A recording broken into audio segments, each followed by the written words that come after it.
लोकसभा चुनाव के पहले चरण के लिए मध्य प्रदेश की बालाघाट, मंडला, छिंदवाड़ा सहित 6 सीटों पर मतदान जारी है। केंद्रीय मंत्री और भाजपा प्रत्याशी फग्गन सिंह कुलस्ते मतदान के लिए अपने गृह ग्राम जेवरा पहुंचे, जहां उन्होंने परिवार के साथ मतदान किया। साथ ही लोकसभा चुनाव में अपनी ऐतिहासिक जीत का दावा किया है।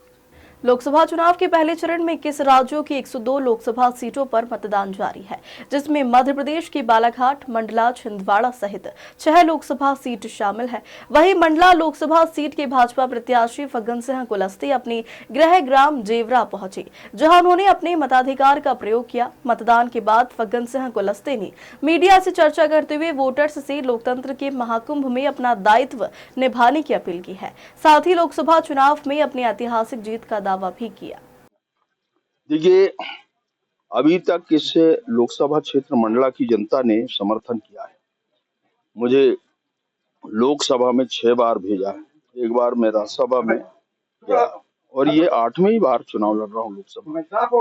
तो मुझे लगता है कि देखिए, जैसा जनता का रुझान देखने में आ रहा है और इस समय तो मोदी की गारंटी है और इसलिए बड़ी संख्या में लोगों का जन समर्थन भारतीय जनता पार्टी के साथ में है, मोदी के साथ में, और इसलिए पूरा देश।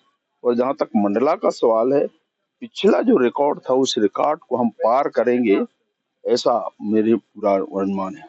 पिछले चुनाव के मुकाबले क्या परिवर्तन देख रहे हैं इस चुनाव में, खासतौर से अगर मतदाताओं की बात करें? देखिए, मतदाता का जो रुख है मोदी के प्रति बहुत आशान्वित है।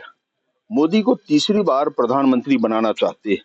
यह जनता का जो रुझान आया है, जनता स्पष्ट तौर से कहती है कि हम मोदी को देंगे, मोदी को वोट देंगे।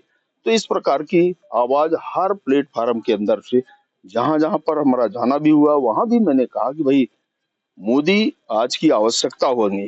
तो इस प्रकार का एक अनुमान पूरे देश में और इन क्षेत्रों में, ग्रामीण क्षेत्रों में भी मोदी जी के बारे में बहुत ज्यादा रुझान देखने को मिला है। विधानसभा चुनाव के परिणाम के बाद इस लोकसभा में कितने कॉन्फिडेंट हैं आप? देखिए, मैं बहुत आशान्वित हूँ। लोग पिछले समय में बहुत सारे प्रयोग किए, ये तो सांसद है, इनको वहां लड़ना चाहिए, विधानसभा के लिए नहीं है, इस प्रकार के प्रयोग भी किए। और इसीलिए काफी अंतराल के बाद मैं 33 सालों के बाद में विधानसभा लड़ा था। तो ये जो लोगों ने प्रयोग किया, एक कारण ये भी हो सकता है कि जो लोगों ने कहा कि भाई इनको लोकसभा ही भेजना है, और इसलिए उस समय ये जो कमी आई, तो शायद ये एक कारण है। लाडली बहना का असर दिख रहा है इस चुनाव में? देखिए, महिलाओं का प्रभाव तो है। अगर पूरे ओवरऑल देखेंगे तो महिलाओं की बहुत बड़ी संख्या है। हमने रिजर्वेशन पॉलिसी महिलाओं की 33 विधानसभा लोकसभा के अंदर लागू किया है। महिलाओं की बहुत बड़ी संख्या में हमने 3 करोड़ लखपति दीदी बनाने का फैसला भी हमने किया। 2 करोड़ दीदियों को हमने लखपति बनाया है। अभी हमने इसे संकल्प पत्र में और इसको बढ़ाया है। गरीब कल्याण की योजनाएं आप देखिए, आवास के लिए 3 करोड़ आवास और हमने बनाया है, 4 करोड़ अभी तक बनाया है। फिर हमने संकल्प पत्र में जारी किया है 3 करोड़ गरीबों का मकान और बनाएंगे। तो ये लगातार इसमें बड़ी संख्या में महिलाओं की भागीदारी। और अगर उज्ज्वला का स्कीम से आप देखिए, गैस का कनेक्शन जो हमने दिया है 10 करोड़ बहनों को दिया है, और ये एक बहुत बड़ी संख्या है देश के आबादी के अनुपात में अगर देखें तो।